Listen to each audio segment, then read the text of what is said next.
أعوذ بالله من همزات الشياطين وأعوذ بالله أن يحضرون إن الله هو السميع العليم حسبنا الله ونعم الوكيل ونعم المولى ونعم النصير.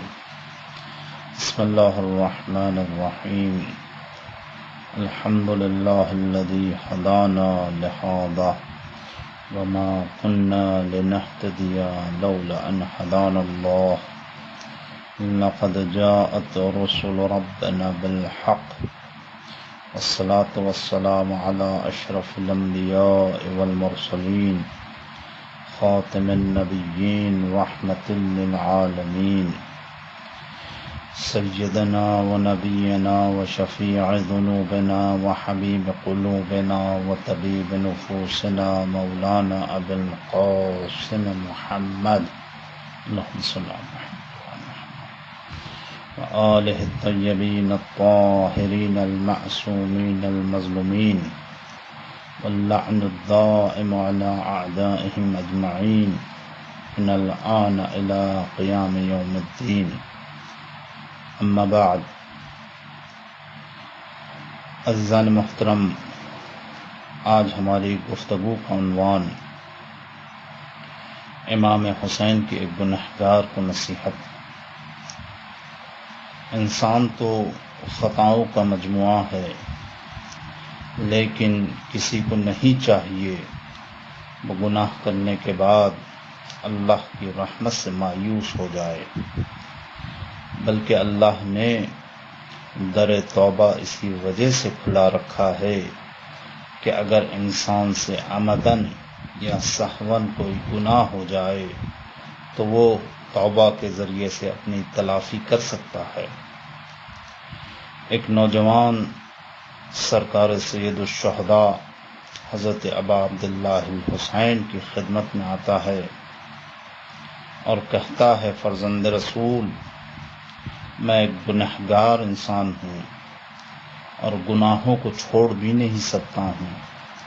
یعنی اتنا زیادہ ملوث ہو گیا ہے وہ گناہوں میں کہ مولا سے کہہ رہا ہے کہ میں گناہوں کو چھوڑنے پر صبر نہیں کر سکتا، آپ مجھے نصیحت فرمائے.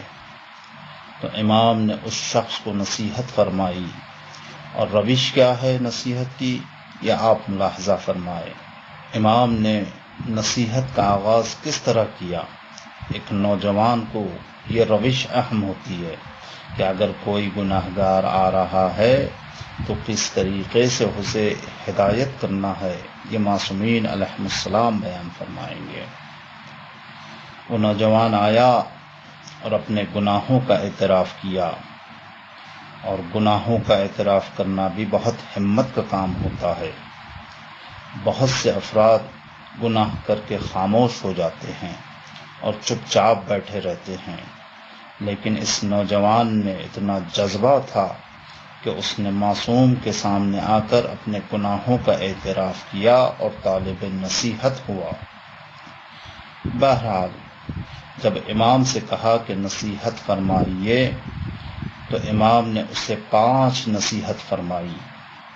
یہ نصیحت آپ کو کتاب بحار الانوار میں مل جائے گی، اور دوسرا حوالہ کتاب جامع الاخبار ہے، اس میں بھی آپ کو یہ نصیحت مل جائے گی. امام فرماتے ہیں کہ افعل 5 اشیاء واجتنب ما شئت. امام نے کہا کہ 5 کام انجام دو، اس کے بعد جو چاہے گناہ کرو. فاول ذلک، پہلی چیز کیا ہے جو امام کہہ رہے ہیں، لا تأکل رزق اللہ واجتنب ما شئت. رزق پروردگار کو نہ کھاؤ، اس کے بعد جو چاہے گناہ انجام دو. عزیزان گرامی، توجہ فرما رہے ہیں کہ کتنے اہم بات کی طرف مولا نے اشارہ فرمایا ہے. ہے کوئی انسان جو یہ کہہ سکتا ہے کہ میں رزق پروردگار نہیں کھا رہا ہوں؟ اس کا مطلب یہ ہے کہ رزق پروردگار تم کھا رہے ہو تو حق نہیں ہے کہ تم اللہ کی نافرمانی انجام دو.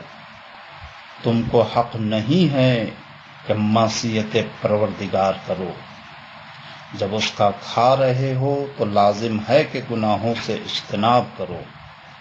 اس مطلب کی طرف مولا اشارہ کر رہے ہیں۔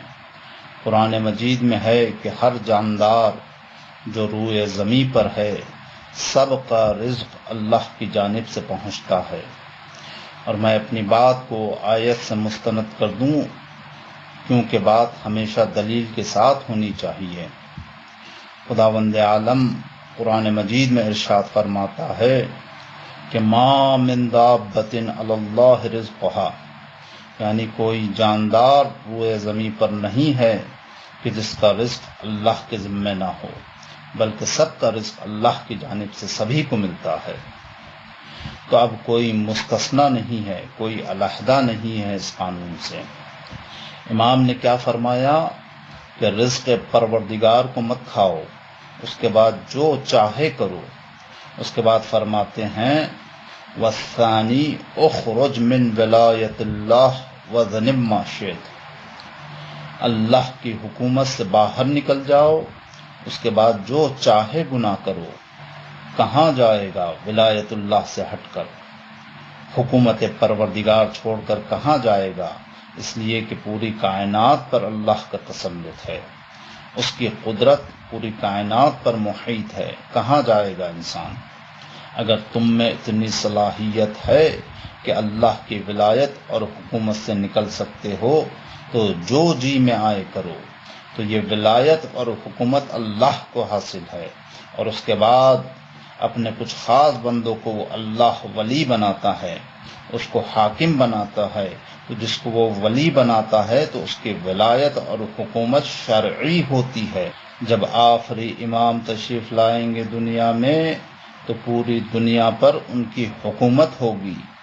یہ حکومت ذاتاً اللہ کو حاصل ہے، پھر وہ جس کو چاہے حکومت اور ولایت اسے عطا کرے۔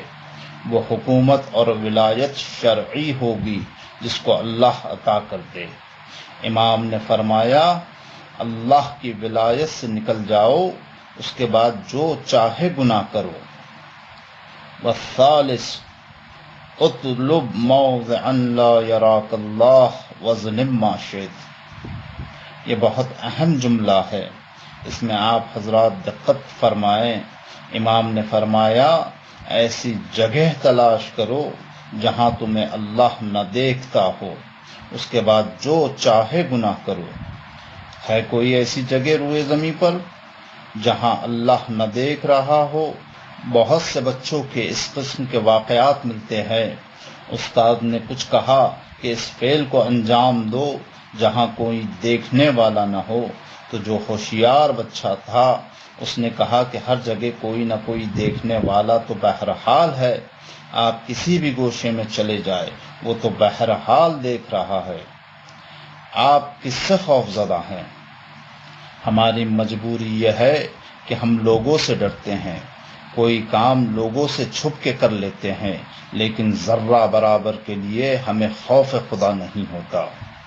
امام نے فرمایا ایسی جگہ تلاش کرو جہاں خدا نہ دیکھ رہا ہو، اس کے بعد جو چاہے گناہ کرو۔ یہ دنیا پوری کائنات اللہ کے محضر میں ہے، یہ اس کے حضور میں ہے، اللہ پوری کائنات پر شاہد ہے۔ اور قرآن مجید میں آیت موجود ہے قل اعملوا فسيرى الله عملكم ورسوله والمؤمنون، اے رسول کہہ دو تم جو چاہے کرو، اللہ تمہارے عمل کو دیکھ رہا ہے، اس کے بعد ورسولہ، رسول خدا بھی دیکھ رہے ہیں۔ اس کا مطلب یہ ہے کہ گوشے تنہائی میں چلے جائیں، جس طرح پروردگار دیکھ رہا ہے رسول خدا بھی دیکھ رہے ہیں، والمؤمنون، مومنین بھی دیکھ رہے ہیں۔ ہے کوئی ایسا مومن جو یہ کہہ سکتا ہو کہ کوئی خلوت میں ہو اور میں دیکھ رہا ہوں؟ نہیں کہہ سکتا۔ ارے بھائی دیوار کے اس طرف کیا ہے ہمیں علم نہیں ہے، لیکن یہ آیت کہہ رہی ہے کہ مومنین بھی دیکھ رہے ہیں، تو پتہ چلا یہ عام مومنین نہیں ہے۔ اس لیے مفسرین نے کہا ہے کہ مومنین سے مراد یہاں معصومین علیہم السلام ہے۔ عزیزان گرامی توجہ فرما رہے ہیں، یعنی اللہ تمہارے عمل کو دیکھ رہا ہے، رسول اللہ دیکھ رہے ہیں، اور مومنین یعنی ائمہ خدا علیہم السلام دیکھ رہے ہیں۔ آپ جو کچھ عمل کرتے ہیں وہ سب کچھ دیکھ رہے ہیں۔ وہ دلوں کی دھڑکنوں سے واقف ہے، وہ جو آپ تصور کرتے ہیں اس کو جانتے ہیں۔ ایسے ہمیں اللہ نے رہنما و رہبر عطا کیے ہیں۔ ایک جملہ اور کہہ دوں، کربلا کے میدان میں حسین ابن علی نے اتنی مصیبتوں کے باوجود بھی چہرے پر شکستگی کے آثار کیوں نہیں تھے؟ اہم جملہ اب میں کہنے جا رہا ہوں۔ میں نے عرض کیا یہ دنیا محضر خدا میں ہے، خدا شاہد ہے، اور جب کوئی انسان کوئی عمل انجام دیتا ہے اور اس پر خدا شاہد ہے تو مشکلیں آسان ہو جاتی ہے۔ حسین ابن علی نے کربلا میں ایک اہم جملہ کہا تھا، اے اللہ تو شاہد ہے کہ کربلا کے میدان میں تیرے نبی کے نواسے کے ساتھ جو کچھ ہو رہا ہے تو شاہد ہے، یہ سب کچھ محضر خدا میں ہو رہا ہے۔ تو جب اللہ گواہ بن جائے تو انسان نفس مطمئنہ کا حامل ہوتا ہے۔ صاحب نفس مطمئنہ ہے حسین ابن علی، کیونکہ یہاں اللہ شاہد ہے۔ اسی وجہ سے جتنی مشکلیں تھی سید الشہداء کی وہ آسان ہو گئی۔ کیوں؟ اس لیے کہ اللہ شاہد ہے، نہ صرف امام حسین کی بلکہ آپ کی خواہر محترم جناب زینب کبریٰ سلام اللہ علیہا بھی مطمئن تھی، کیونکہ اللہ شاہد ہے۔ جب ابن زیاد کے دربار میں گئیں تو اس نے کہا کہ دیکھا خدا نے تمہارے بھائی کے ساتھ کیا سلوک کیا، تو کیا جملہ کہا، ما رأیت الا جمیلا، میں نے سوائے خوبی کے اور کچھ نہیں دیکھا۔ عزیزان گرامی، یہ عالم خدا کے حضور میں ہے، یہ ہستیاں خدا کو شاہد جان رہی تھی، یہ اعتقاد اتنا راسخ تھا کہ پروردگار تو دیکھ رہا ہے، تو انسان جو کام کرے مشکلیں آسان ہو جائے گی۔ بس ہر جگہ، ہر منزل پر اور ہر مقام پر خدا کو حاضر اور ناظر جانے۔ اس کے بعد چوتھی چیز والرعب، امام نے فرمایا اذا جاء ملک الموت لیقبض روحک فادفع عن نفسک واذنب ما شئت، جب ملک الموت آئے تو ملک الموت کو روک دو تاکہ روح کو قبض نہ کر سکے، اس کے بعد جو چاہے گناہ کرو۔ ہے کوئی بشر، ہے کسی میں اتنی طاقت؟ کوئی بشر یہ کام کر ہی نہیں سکتا کہ وہ ملک الموت کو روک سکے، یہ ہو ہی نہیں سکتا۔ سورہ اعراف میں خداوند متعال ارشاد فرماتا ہے لکل امت اجل، ہر قوم کے لیے، ہر گروہ کے لیے ایک وقت معین ہے۔ فَإِذَا جَاءَ اجل، جب وہ وقت آ جائے گا تو لا یستاخرون ساعة ولا یستقدمون، تو نہ ایک گھڑی وہ آگے بڑھ سکتا ہے اور نہ پیچھے، یعنی وقت مقررہ پر انسان کو اس دنیا سے جانا ہے۔ جب موت کا فرشتہ آ گیا تو اسے جانا ہے، کوئی طاقت اسے روک نہیں سکتی۔ تو امام نے کہا کہ اگر یہ طاقت ہے تمہارے اندر تو پھر جو چاہے کرو۔ عزیزان محترم، بس اب آخری جملہ والخامس وَإِذَا أَدْخَلَكَ مَالِكٌ فِي النَّارِ فَلَا تَدْخُلْ فِي النَّارِ وَاذْنِبْ مَا شِئْتَ، جب مالک تجھے جہنم میں داخل کرے تو تم جانے سے انکار کر دو، مت جاؤ۔ اگر یہ طاقت ہے، یہ کر سکتے ہو تو وَاذْنِبْ مَا شِئْتَ، جو جی میں آئے کرو۔ تو ہے کوئی انسان کہ ایسا کر سکتا ہو؟ مالک جو یہاں ذکر ہوا ہے تاریخوں میں دیکھو گے، یہ بہت آسانی سے میں یہاں آپ کے سامنے بیان کر رہا ہوں، اس کو سمجھنے کے لیے کافی وقت درکار ہوا ہے۔ مالک کہتے ہیں وہ فرشتہ جو جہنم کی ذمہ داری سنبھالے ہوئے ہیں، جس طرح امام جنت کے ذمہ دار ہے، اسی طرح جہنم کے ذمہ دار کے فرشتے کا نام مالک ہے۔ اگر وہ فرشتہ تمہیں جہنم کی طرف لے جائے تو جانے سے آپ انکار کر دے، رک جائے، آپ داخل نہ ہو تو آپ اس کے بعد جو چاہے کرے، ایسا کوئی بندہ ہے؟ امام نے اس جوان کو یہ 5 نصیحتیں فرمائی، اور یہ صرف اس جوان کے لیے نہیں ہے بلکہ اس کے ذریعے سے ہمارے لیے بھی یہ نصیحت کارآمد اور مفید ثابت ہوگی انشاءاللہ۔ وآخر دعوانا ان الحمد للہ رب العالمین، وصلی اللہ علی محمد وآلہ الطیبین الطاہرین۔